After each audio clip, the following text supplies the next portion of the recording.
Welcome to The Breakdown with Brodkorb and Becky, a weekly podcast that breaks down politics, policy, and current affairs. I'm Becky Scherr. And I'm Michael Brodkorb. Today, you are stuck with just the two of us. We are keeping it in-house today to break down some thrilling topics, starting with the breakdown of Tuesday's vice presidential debate between Senator J.D. Vance and Governor Tim Walz. We will discuss a somewhat surprising statement from Melania Trump on abortion, and we will hit on everyone's burning questions regarding performance of Wheel of Fortune's new host, Ryan Seacrest. Thanks for joining us and enjoy the show.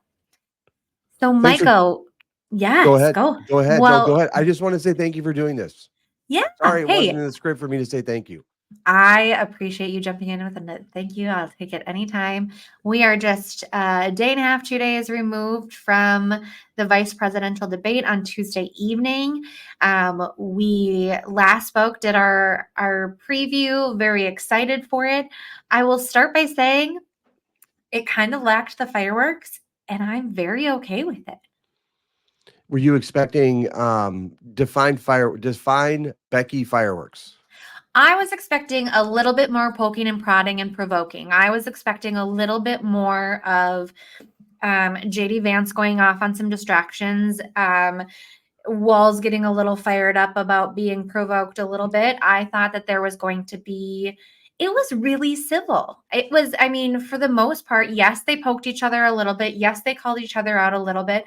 But I feel like it was a vast departure from what we've seen over the last couple of years when it comes to these sort of debates. I thought it was focused on the issues. I thought we heard a lot from both candidates and actually got some substantial policy discussion, and it was nice. I enjoyed it. I thought it was, in terms of what we've seen in the last few cycles, the last few debates, it was pretty tame. And it's interesting, Becky, if you go back and you look at what previous debates were like the Romney Obama debate. I know you worked on, you were active in that campaign. That was a very civil debate. You look at Speaker Ryan against Joe Biden at the time, incredibly civil. And I think, and it's something I've talked about with my kids, and my wife and I have talked with our kids about this political climate since the arrival, in some ways, of Donald Trump. It's gotten so hyperbolic that you're literally expecting them to potentially come to blows on stage.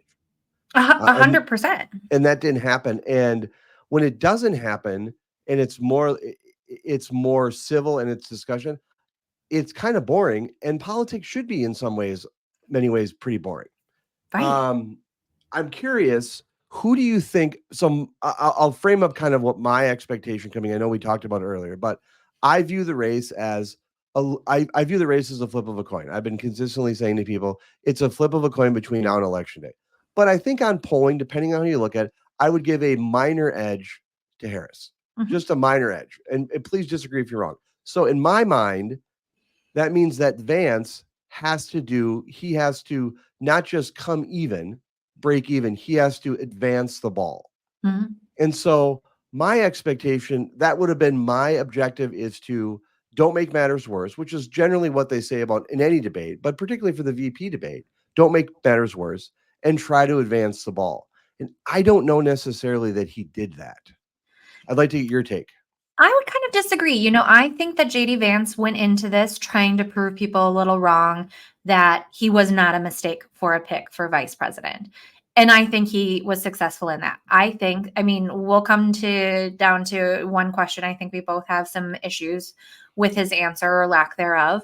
But I think for the most part, he came out as an intellect, as a steward of the law, as somebody who understands the policy issues and wants to move this country forward. I think that he showed that he has a vision for the country. Now, do I necessarily agree with all of it? No. But I think for J.D. Vance, for the person that over the last few months has stepped into these really odd kind of conversations and caused more trouble for himself and for the Trump campaign, I think he came out of this looking like an intellectual vice presidential nominee. And you think that's good? Yeah, You I think think it's he needed to do that. I don't think he went off on any crazy tangent. I don't think he got sucked into or baited into the things that Donald Trump did in the last debate. I think he performed like we would hope a vice presidential nominee a month out from the election would perform. so here's my question for you. Again, in the interest of full disclosure, I'm supporting Harris and Walz. I'm a Republican that's supporting them. My question for you is this: is does JD Vance coming out? And I really am interested in your answer on this because and you've really kind of, for lack of a better phrase, I was saying this is kind of spoiled me because I have this access now to someone who's so incredibly smart as you are on this podcast to offer some analysis. And I had so many questions during the debate. I wish I could have pinged you with, but I need to save it for some on air stuff. Um, is it good that Vance comes across as the way you described? And what I mean by that is it good for him politically to come across as an intellect, as that in that kind of role? Because I have a follow-up on that, but I wanted to get your take. Yeah, I think I understand where you're going with that. I think in this situation where, and again, in full disclosure, I am still up in the air of where I'm casting my ballot. I think in this situation, when people look at the Republican ticket, it has been lacking a little bit of substance when it comes Okay. to intellectual abilities. And I think that this brings a little bit, maybe, confidence to folks that this ticket has somebody that understands the policies. It might not be the presidential nominee, but I think that he brings a little bit of a reminder that he comes from a Yale Law School. He has a really great education, but I also think he did a great job of relaying his story of his tough upbringing and how he can also relate to the person, to the average person. Now, I think that's something that Tim Walz succeeds more at, because of the coach, dad, teacher, kind of mantra. But I think in this place, I took it as a little vote of confidence towards the Republican ticket when it comes to substantial policy discussions. So you think so? Just to understand, and I just want. So you think it's good? You think he needed to kind of shore up kind of the intellectual base, that there was someone kind of that there's some intellect there. That's fair. That's fair. And I'm curious of why do you think that makes it unrelatable? I think that if you and I know technically speaking, you're an undecided voter, but I would consider you to be you're an informed undecided voter. It's not like you're someone who's like waiting for an answer on something. I Yeah. mean, and again, I know that's a little difference, but I'm curious just from watching it because a part of me thinks that Walz does a better job of connecting with people more in the debate with his persona of just kind of being that kind of coach and dad. I mean, I know that people don't necessarily like politicians to begin with, but if you're looking for someone, if there is a connection that you want voters to have with a candidate, I just think that Walz, even in it kind of going out there as kind of the quirky dad and the coach, I think he's more relatable. I understand. I think you make a really good point about the intellectual uh, benefits of having someone like JD Vance on the ticket. And I see your point on that, different than how I would have before this conversation started. I agree with your take on it. I understand why you're making that point. I'm just wondering, if you were to get people watching it, who are people more inclined to connect with? And I wonder if that intellect is something that is a benefit. I'm not saying we don't want smart politicians. Please Right. don't turn this No, into me I get saying I Michael Brodkorb 100% where isn't saying we don't want smart you're politicians. I want everyone to be smart, but it's just about the connectability to people. And right. with so much more information and with social media and so much information coming out about these voters and these candidates, and we're learning more, I'm wondering if connecting with them on a personal level or on an intellectual level at their level is something that is beneficial. Well, I will say I think I've seen some polls from focus groups and different things that the Walz likability was increased on this, and I think that largely comes down from that relatability. However, when and I think it's tough. We look at Walz far differently than the rest of the country, being that we've watched him for how many years now. I think Walz on the campaign trail is that relatable, likable person. I think he got there partway through the debate, probably 45 minutes or so in, but he really came off struggling. I mean, he was very nervous, which I cannot even fathom the amount of stress and anxiety that goes into these sort of things for these candidates. I mean, here he is, just a former governor, and he's on this huge, massive national scale. I mean, Vance even said he didn't even really realize how nervous Walz was because he was equally as nervous. And so, but I think the way he came across was so nervous. He stepped on his own feet. He kind of stumbled a little bit. So I think it took a little bit to get him into that relatable, likable guy. So I think it just, with some of the missteps and like the Israel and Iran and some of the different things that he was stumbling over, I had a hard time getting to that likable Walz that I do think we see on the campaign trail, that is so likable, and that warm guy that you want to go have a beer with or play a game of beanbags with. I think that exists. But people obviously saw it. A lot of focus groups came out thinking that Walz won this debate. Focus groups came out saying that his likability was increased. So I think it's just, I obviously look at it with a tainted view versus the rest of the country of voters. Yeah, I mean, I think it's one of those things. Familiarity breeds contempt, is what I learned from people before, and so I think I was really surprised. I think both of them came out nervous, and I think both of them comment on that. And that's, I think, it's really interesting to see, because you think you're running for vice president. It is an incredibly challenging moment to be on a national stage like that. No audience. And by the way, I think no audience makes it worse. I think no audience Because you don't makes get that little bit of yes. hype behind it. So I had not, we've done a bunch of episodes where we've talked about debate prep, and it was that debate, while we were watching the VP debate, that I came to the conclusion, like, you know what, having an audience, I think would help, because you'd get a little bit more of that connection. It's so sterile. Mhm. It's like you're being questioned by law enforcement for a Right. crime. Lights are on you. It's on national TV. There's really no human element of it, and it's as dry as it can be. And I think it's got to be challenging for both candidates, or any candidate, to do that.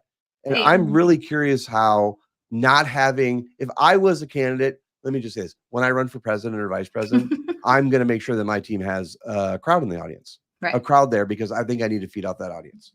I completely agree. I think it's really, really tough, especially for these two who are so green versus Kamala Harris and Donald Trump, who, have done this now, a half dozen to a dozen times at some national scale, right? I mean, they both ran for president before. They've gone through the inter-party debates and these sort, and Kamala, obviously, vice presidential debates before. So it was very different. It was very, it was cool. But I think also it does keep things in this capacity. I think it really kept things on the issues. We actually got to hear responses. It wasn't, 30 seconds distractions of applause. So there is something to that. But maybe a little more warmth sometimes from a little smile from a moderator. I don't know. There would be. I don't know the answer. If there was an audience when I was there would be a lot of applause, and so that Yeah. would be a distraction. So when you're Because working obviously against, you're the best. and when you're working against my campaign, just make sure that your side doesn't ask for the audience, because Are you that's telling now. us you're going to run under the Democratic I'm ticket? not. No, I'm a Republican. Come on now. No one would be against you. Don't spread rumors. This is a live podcast. You can't spread rumors live. I do want to chat about the moderators real quick. What was your thought? I think that there was a little bit, they went into it saying no fact checks. There was one fact check. Vance called him out on it, tried to go back on it. Walz kind of tried to jump in, and they both got cut off. They're both their mics. CBS said, we reserve the right to cut mics, and they did it. I've said to you before, I think that there should be fact checks. I think that's the point of a debate. I think, first of all, a couple of things. I think I think the candidates should fact check each other. I think that's important. Number one. Number two, I think the moderators can come in and do some reasonable fact check. I'm challenged a bit by this. is that if the rules say no fact checking, then don't fact check. Right. I mean, because I want the Republicans and the Democrats on these sides, either of these campaigns, to know that the media acted in good faith. And if the rules said no fact checking, there shouldn't be any fact checking. Now, it doesn't mean you get to come out and say things like, the moon is made of cheese, without there being a reasonable fact check to that. You don't believe the moon is made of cheese, do you? No, I do not. Okay. By the way, if someone believes that the Earth isn't round and if the moon is made of cheese, I think that should be the gatekeeper on coming on our podcast. And so I'm glad you passed that test. I think there should be some, but there was some consternation in the debate. I think it's a distraction. There shouldn't be a surprise at a debate. Aside from the volley back and forth between the candidates, there should be no surprises that distract the candidates on the stage. And my understanding was there was not going to be fact checking, which was there going to be that ridiculous QR code. By the way, I'm not going to disclose the name of the person, but I was with someone that night at my home who literally scanned the QR code in. Yeah, baby. And I'm not going to say their name, but I'm surprised that they did. And so I thought that was ridiculous. If I could do a debate, I think the debate I would do is, I think I would acquiesce. I would give on the audience if I was hosting it from a media standpoint, but I do think there needs to be fact-based discussions. And I do think fact checking during the debate is important. I do not believe that anyone has a responsibility. Any media outlet has a responsibility to platform people who are going to give misinformation. Thankfully, Becky, we're not regulated by the FCC, or our license would be taken away because of some of your terrible food takes. Obviously. But I do believe in that type of fact checking. Do you agree? Do you understand my point? Yeah.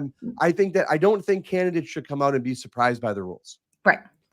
And I agree. I will also say I always like to follow along with Frank Luntz's tweets on these to see the focus group. And because I'm a nerd. But he did say at one point that the focus group is now starting to turn on the moderators, that they need to read the room, not their script, and let the candidates debate without interruption. So this was relatively early in the night that they were kind of jumping in a little bit rather than letting the two go back and forth. I didn't feel that a ton. There were a couple times that I felt like they stepped on some of the statements. But all in all, I do think that I would say probably the better moderators that we've seen, and mad props for two ladies up there. Gotta love that. I will tell you, having done this podcast with you for almost 2 years, you would be a great moderator. Oh, you'd absolutely be a great moderator. I could not moderate. I couldn't because I get too antsy. I move around, but you could. You're very good at the cadence and the timing and the fairness. I mean, you're processing that. That's why you're running these episodes, because I'm a dummy. But you can do all that stuff. You'd be a great moderator. Well, I appreciate that. I don't think I'd be able to hold the face with some of the responses, and I give anybody props for being able to be on camera and hear something atrocious and not respond. If I run, I wouldn't let you moderate the debate with me, but that's fine. All right, challenge accepted. I'm going to make that happen. Topics that were covered with the most length: character and fitness. Got almost by double. Got 13 minutes were spent on the character and fitness of the presidential nominees. Immigration got just over 7 minutes, as did abortion and economy. Healthcare was right up there, and democracy at 6.5 minutes. Guns, housing, childcare all got 5 minutes. I don't think anything too wild and crazy there. I think that this is substantially more minutes per topic spent than we've seen in the presidential debates. And so your breakdown of that, is that a pretty fair allotment? Is there would you have liked to have seen more time on other things? I don't think so. I think that's from what we see of polls of the top issues that matter to Americans, this falls right in line there. I don't think it's any surprise. Obviously, Walz spent more time on character and fitness. Vance spent more time on immigration. But it was pretty 50-50 down the board. Anything that stands out to you there? No, I am surprised a little bit on, there's been some interesting discussions. We've seen some somewhat viral clips about answers on childcare. And I was surprised that there wasn't more of a discussion on that. I don't know. I'm very curious.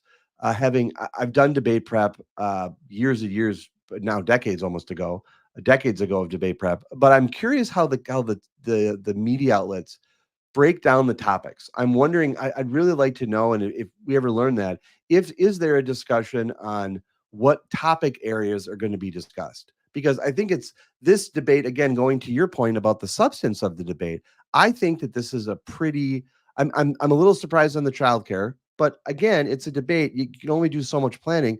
I think they covered a wide range of topics. I'm just curious. Be interesting to maybe we can talk about that offline. If there's limits on what can be asked, and because I think they covered a lot of the topics, and it was a I would say, as we both kind of said, pretty dry, pretty bland, and that's the way politics should be. Right.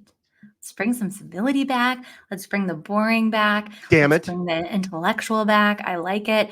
So some key moments. I think one that obviously stands out. I'll start on the Walz side.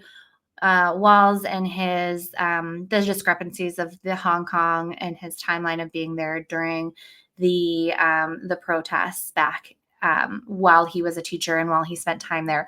I will say, while I don't think that this is necessarily a huge issue on its own, I thought his answer was crap.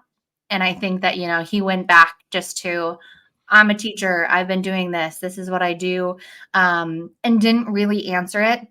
My biggest issue here stems a little less from the debate, but again, he says, I talk a lot, so I make mistakes. And it just seems like this is like the fourth, fifth, sixth misstep, poor grammar, miscommunications. And it just gets a little old. Now, are any of them super substantial that I think are disqualifying of him as a vice presidential nominee? No.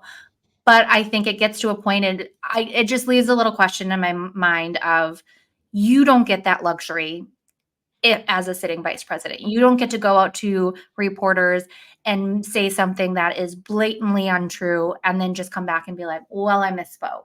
So it just has a little bit of trepidation in my mind from this being such a substantial thing in the past, and something that wasn't just said once, but multiple times.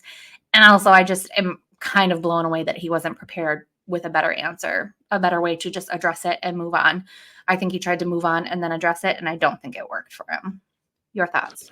I think that the American public expects their politicians to be human. But I do think that politicians just need to, when they make a mistake, say it and move on.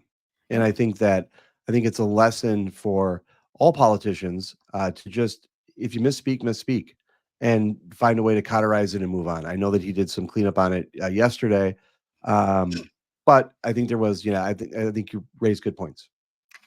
Another key moment was when it comes to January 6th. Walz asked Vance if he believed that Trump won the election. He spun out and talked about, we're not talking about the past, we're talking about the future. And I think Walz has said something to the effect of, it was a damning non-answer. And I agree. And the focus groups agree. And a lot of voters agree. And again, this is something that I'm surprised that Vance didn't have a better answer for. And I will say that this is a really, when it comes to my personal views, and one of the places that I really struggle is this. Because if it were not, you and I have talked substantially about this. Donald Trump lost the 2020 election. January 6th was an insurrection. If it was not for Mike Pence, who knows where things would be. And so I really, really, really struggle with that fear.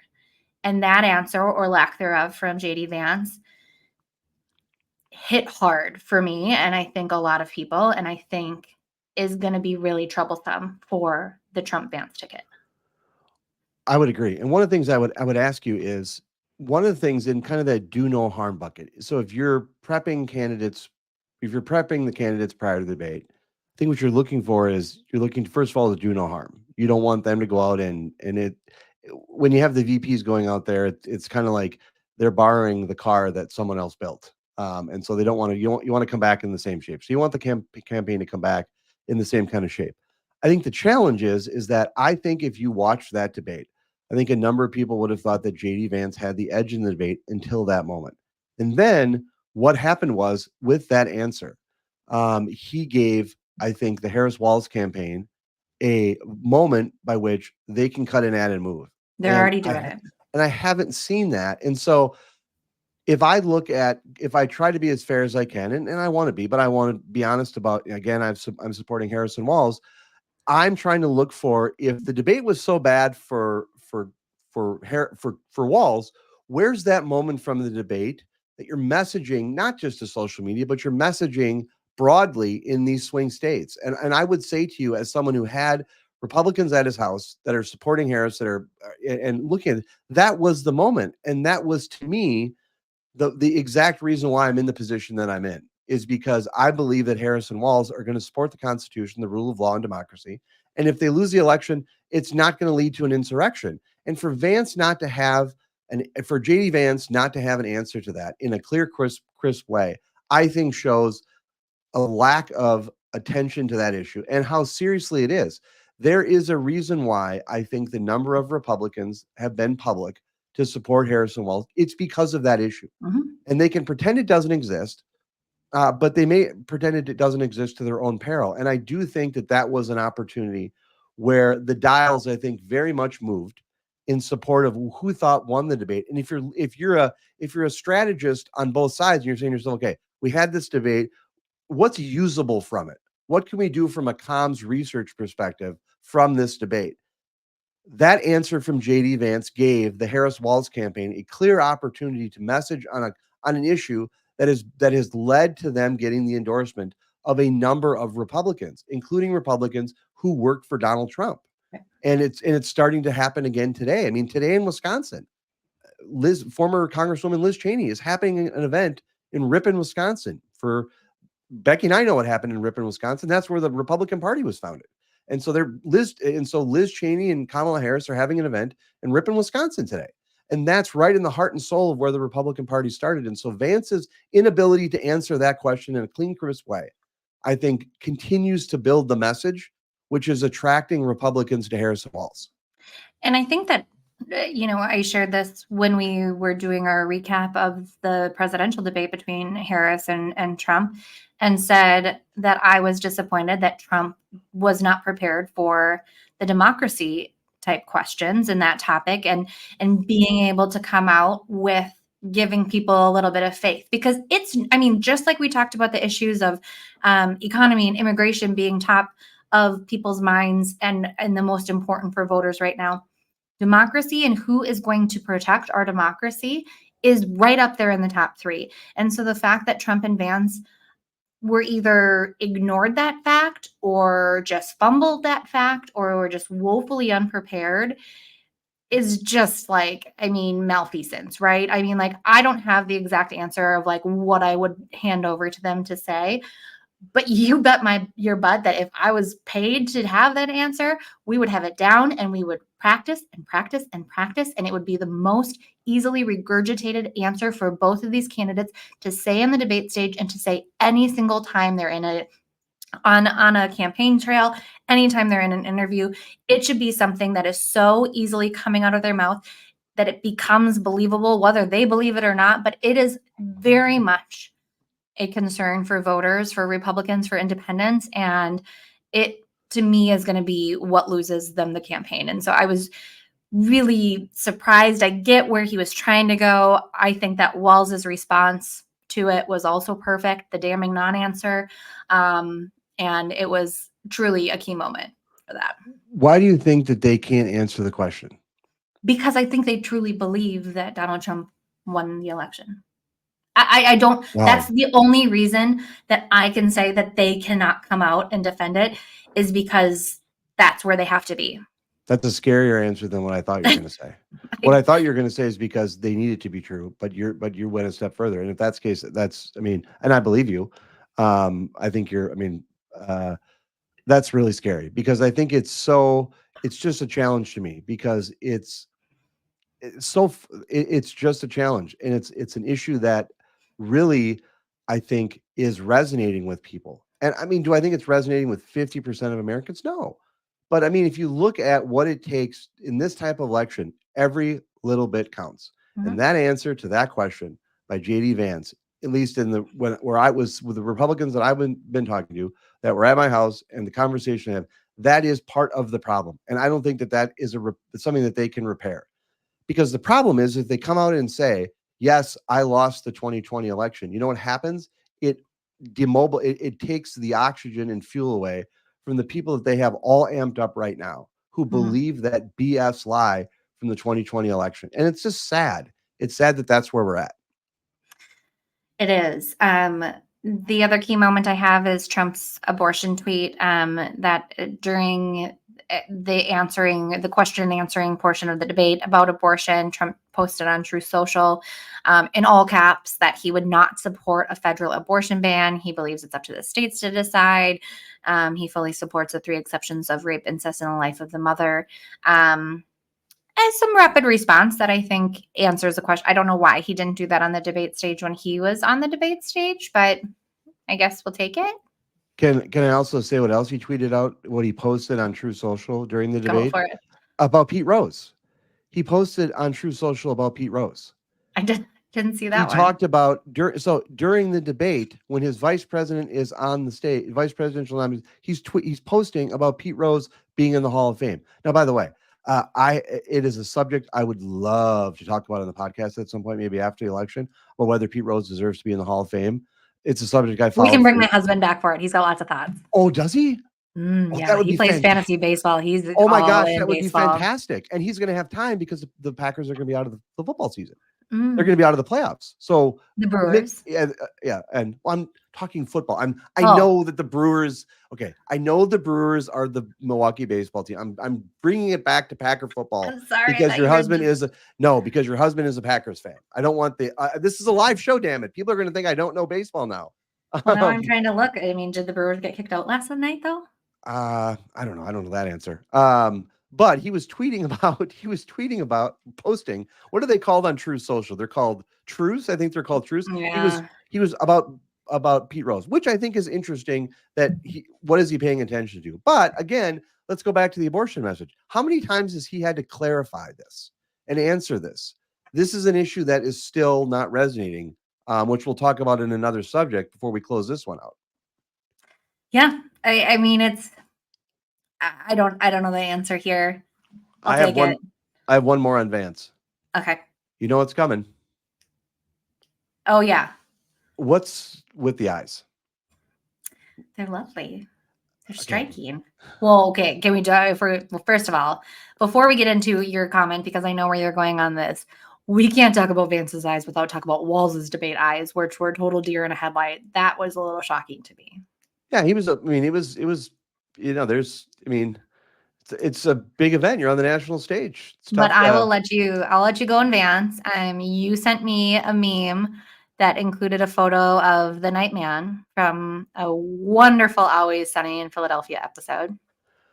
It's called Guy Liner. I don't know for a fact that JD Vance wears guy liner, but it appears it's possible.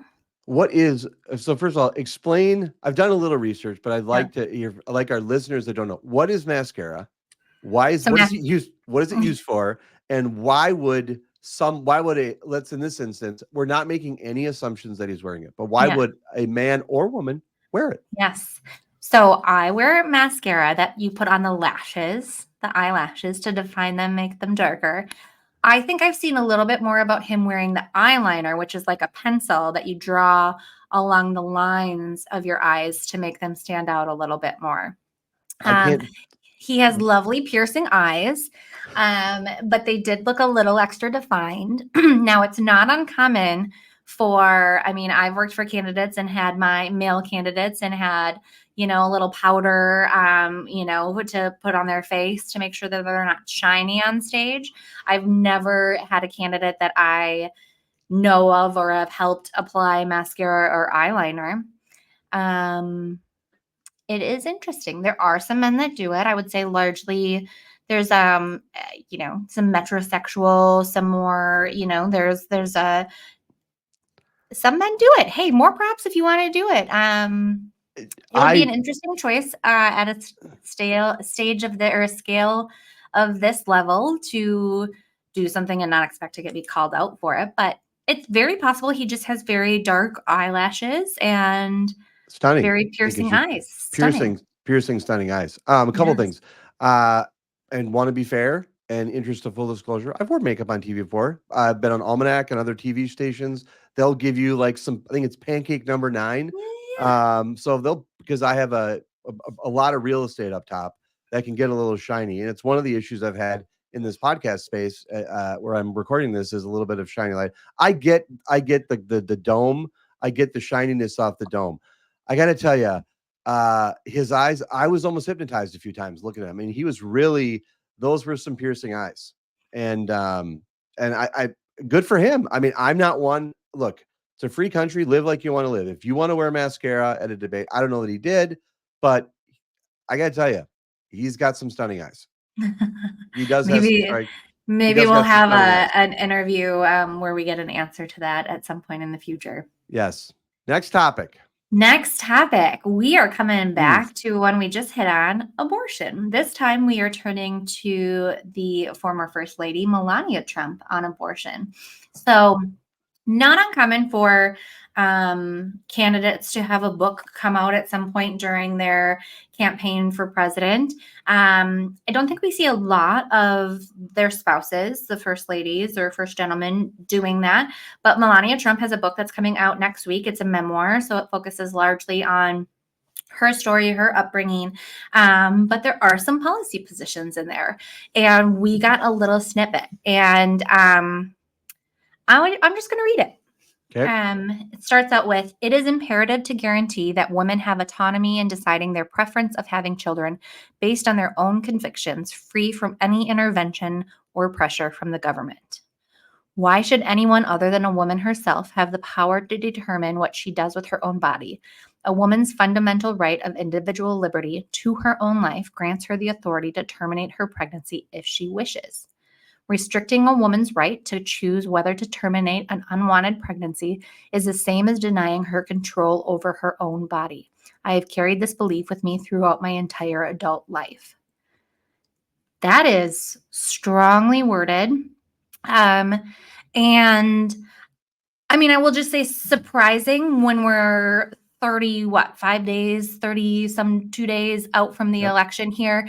And this is, I'm not going to say completely a 180 from her husband's stance, but it is where we've seen it muddled on the Trump side a lot. This is not muddled. And I think it is, I mean, bravo, Melania. I think it's great. I think it's impressive. Obviously, her husband was aware that this was coming out. Your thoughts?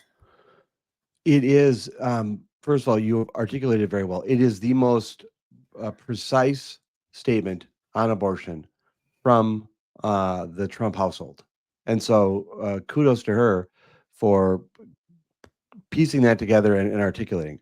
I'm quite stunned. I mean, when I saw it, I quite stunned because, first of all, she's a former first lady, maybe first lady again. She has every right to stake out any policy position that she wants. This is a free country, and she can do it. I'm really surprised, and I'm really surprised. And I do. First of all, I always. I mean, I applaud her for her willingness to speak up and to speak out on the issue. The timing of it, my goodness, is surprising to me. A couple of reasons.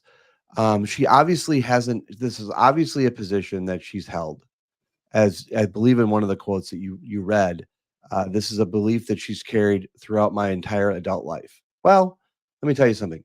Had this position been known, um, there may have this would have come up in the political arena much more, and rightfully, and it's fair. I understand that spouses get to have their positions in races. The spouses' names are not on the ballot, but guess what? Spouses' names can be included in stuff, and that analysis is fair. And I believe that had Melania Trump had this issue come up before, this would have been more of the discussion during the election cycle, meaning on the debate stage and other stuff. It's not surprising to me. The timing is not lost on me that this is coming out after the vice president debate, after there's not another debate on stage, and really not another opportunity aside from media interview for President Trump or JD Vance to be questioned in any substantive way on this particular issue. I think it's completely and utterly fair for a spouse, a family member of a candidate to have a public position on something. to think that that's not fair game to be discussed as a factor in whether someone should vote for the candidate independent of that view is ridiculous. It's going to be factored in. And I think the timing of this is incredibly, I think the timing of this is not a, is the timing of this was clearly orchestrated. It's too much of a coincidence for it to not to be orchestrated. Do you think this has the potential to harm or help Trump more when it comes to abortion? I think it has both. I think it could do both. It could do both. I Agreed. don't know. I don't know which way it will. I could see some people saying that it humanizes Trump a bit because on this particular issue, and again, it is the most profound, precise, clear, crisp messaging issue produced from Trump world. I want to be fair, Trump world. It's not a part of the campaign, but you and I are both politicals, and we want to be fair. I mean, it's from it will be assigned. We're discussing this because it's in that universe, but it's not an official policy statement of the campaign. But she's articulated in very clear language a position that she has, how she feels about the policy of abortion, which is much clearer than anything on that Trump or Vance have articulated. And I do think that it is fair to look at it in the context of what they're doing. So I think there's a possibility that it humanizes Trump a bit and helps him out. I also think that this is another reason to question his advocacy and belief in this issue. I want to read another portion that I think goes a little bit further, and I also applaud. She talked about how timing matters when it comes to abortion. She says, it is important to note that historically, most abortions conducted during the later stages of pregnancy were the result of severe fetal abnormalities that probably would have led to the death of or stillborn of the child, perhaps even the death of the mother. These cases were extremely rare and typically occurred after several consultations between the woman and her doctor. As a community, we should embrace these common sense standards. Again, timing matters. And I think this really, to me, is one that's a little, it's a pretty direct knife into the Republican argument when it comes to abortion, and in particular late term abortions, which are a very small percentage of abortions in general. And I have someone in my life who had to go through this, and it was because of the likelihood of the lack of likelihood of the fetus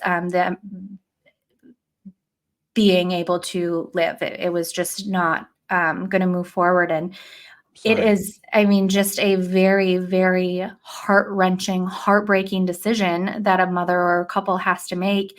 And they did just is exactly that. It's because of the end results and the death or stillborn of the child, or the impact it's going to have on the mother. And it's not done lightly. It is done with the consultation of the doctor and prayers and talks with your loved ones. And I think this is so compassionate, and I think it's so important. And I think that she didn't need to go this far. I think that she could have left it at the level she did.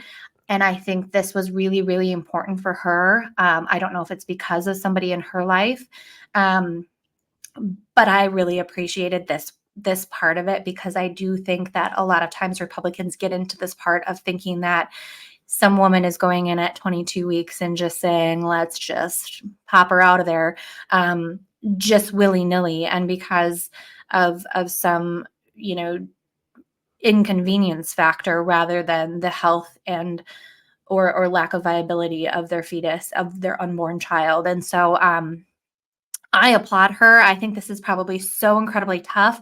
I can't imagine the conversation she had. She did say that occasional political disagreements between me and my husband are part of our relationship, but I believe in addressing them privately versus publicly challenging him. I also applaud this. I think that it is extremely strong. We know what we see of Donald Trump. I obviously don't know what Donald Trump is like behind closed doors, but I have to imagine that this was a little bit of a battle for her to be able to say, I am writing this and I am publishing this and it's going to come out. And I think it takes a lot of strength, and I am grateful and appreciative that she had that strength to do it. Bravo. Well said. My question to you is, what if you were, what role does it play in the campaign? Because my take is, and I articulated it, which is her name's not on the ballot. The Mhm. candidate's name's on the ballot. Her husband's name is on the ballot, so she's not on the ballot. But I mean, this is as you articulated, a very profound policy statement that Mhm. differs greatly with a large element of her husband's presidential campaign, vice president position of the vice president, and of the party. What factor? How do you balance her speaking out with what role it should have in the campaign? I think it is night and day difference, it coming out now than it coming out in 2020. Donald Trump has said publicly that if he loses this election, he's not going to run again in 2028. Um, I think that Republican voters who vote for Trump will be able to look aside, push this aside, and it's not going to change their support for Donald Trump. Had it happened before we had our nominee, and Donald Trump was the chosen one for this cycle, or Donald Trump was going to be going up against a primary battle again in 4 years, I think there are some Republican voters who would say this is disqualifying. This is not. I cannot no longer support Donald Trump because of this.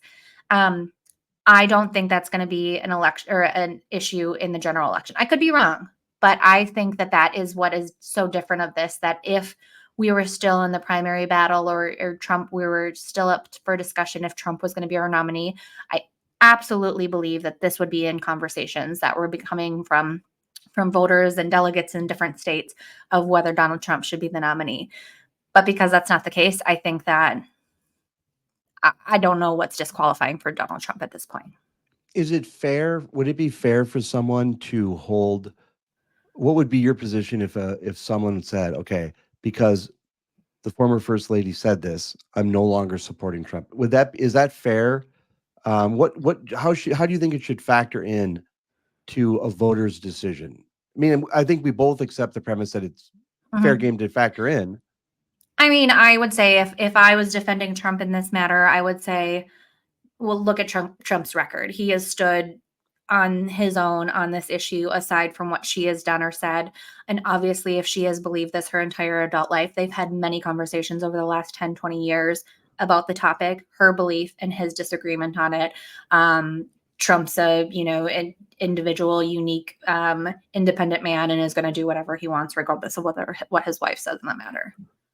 I I would agree, and yeah, I was literally stunned, and it's tough for Stunned. and I was and I sent it to you. I'm like, holy moly, Yeah. I and had to read it a couple times to make sure I was, like, getting what she was saying. I really appreciate your perspective on it because I agree with you. I think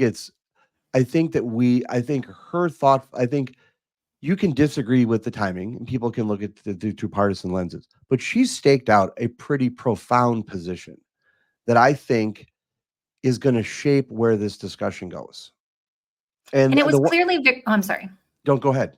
I was just gonna say it was clearly very important to her because this is not a political book. From the snippets I've seen and heard, and the general theme of the book, it's more about her and her life. It's not going through abortion and economy and foreign affairs and taxes and democracy. It hits on a couple, but that's not what this book is. So it is clearly very important for her to articulate where she stands on this. And I believe immigration is another big one that she talks about in the book. I mean, Time.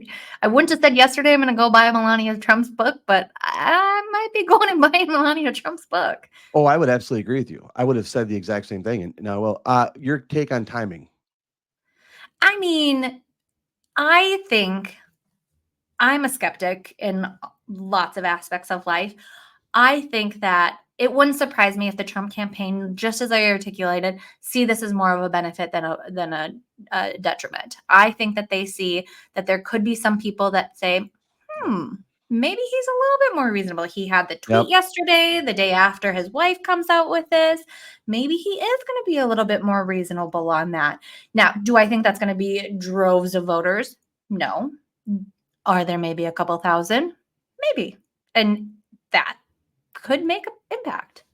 Yes. I mean, so my take was, and I agree with you. My take was I think it's going to have an impact, but I don't know which way. Because some people, my initial reaction to say, this is going to may humanize him a bit more. This may humanize him a bit more, and based on some of his social media activity, but it's a it she went farther than I initially thought when I Yeah. first read the story, and then I mean, again, your show prep is fantastic. I mean, the quotes that you read, there's really no ambiguity there, Becky. No. And I would just also say, if Trump and the Trump campaign didn't want this to come out before the elections, let me tell you, the millions and millions and millions of dollars they could probably spin up in some legal work against publishers to delay it 30 days. Right? Yep. Like, I just am not, I don't believe that there was not someone that gave some little nod saying, okay. Yeah, I think the timing, I want to set aside the message for a second. But I think the timing of it, the arrival of it, right after the first leaks come out, right after the vice presidential debate, there's no more debates planned. There's really not a format in which to kind of battle this out, and it's coming in. And the timing of it, I just think, is interesting, and it should be part of the discussion. But I also don't want it to take away from the broader message, because Right. I agree with you. I think it's incredibly important what she said, and I also agree with you, which I'm so glad we had this discussion. I am also now more likely to buy her book, Yeah. and I would not have thought Which about comes that. out next Tuesday, I believe. Okay.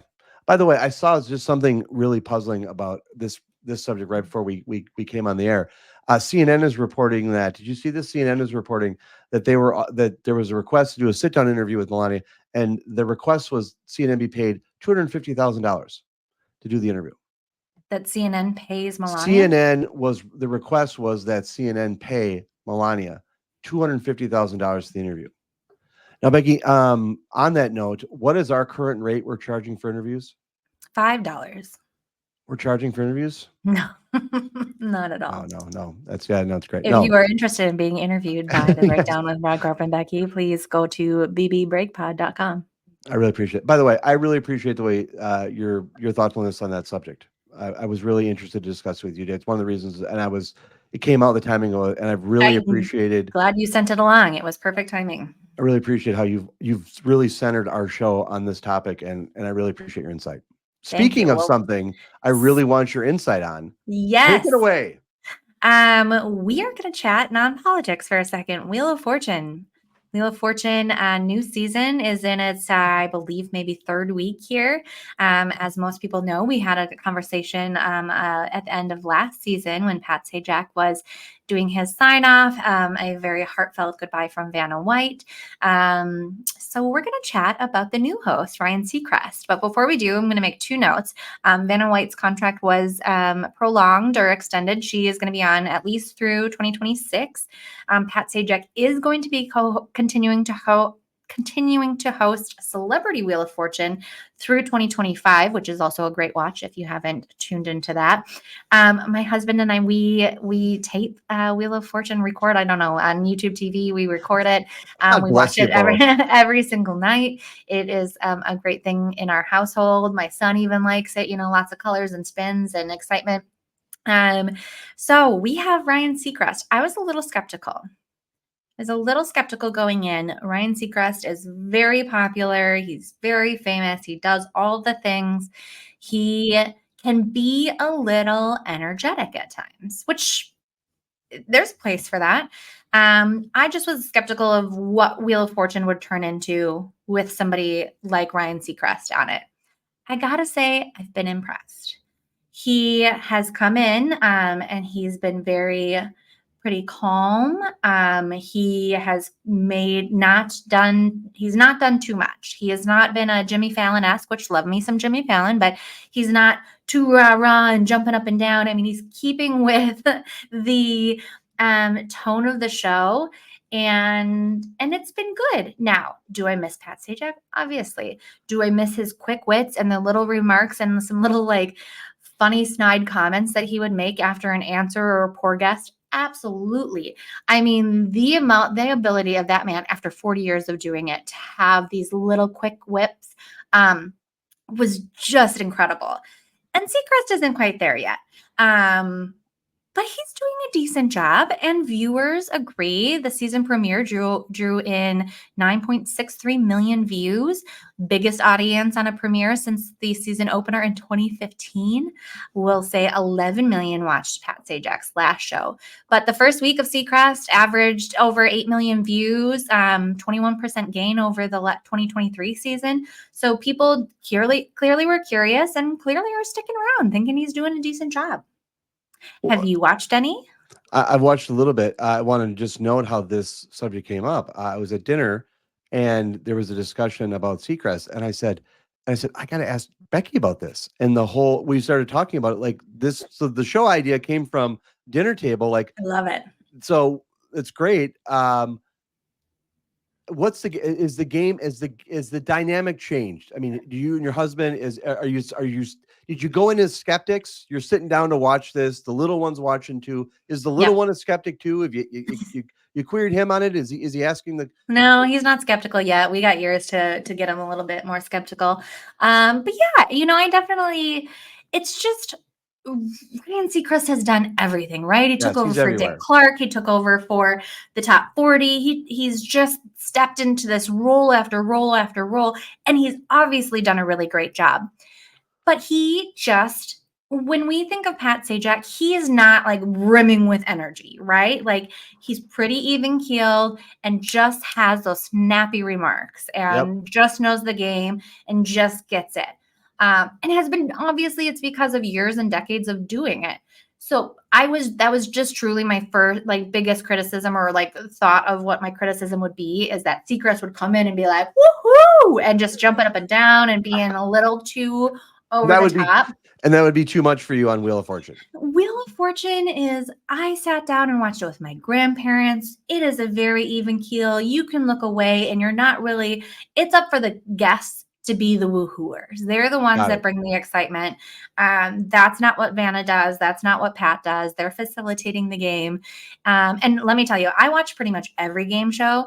And so there is a place for that. And there's some really great hosts that do bring the woohoos.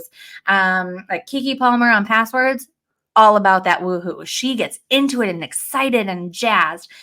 Not what I want when I'm watching Wheel of Fortune. And I applaud Ryan Seacrest for fitting the tone of the show.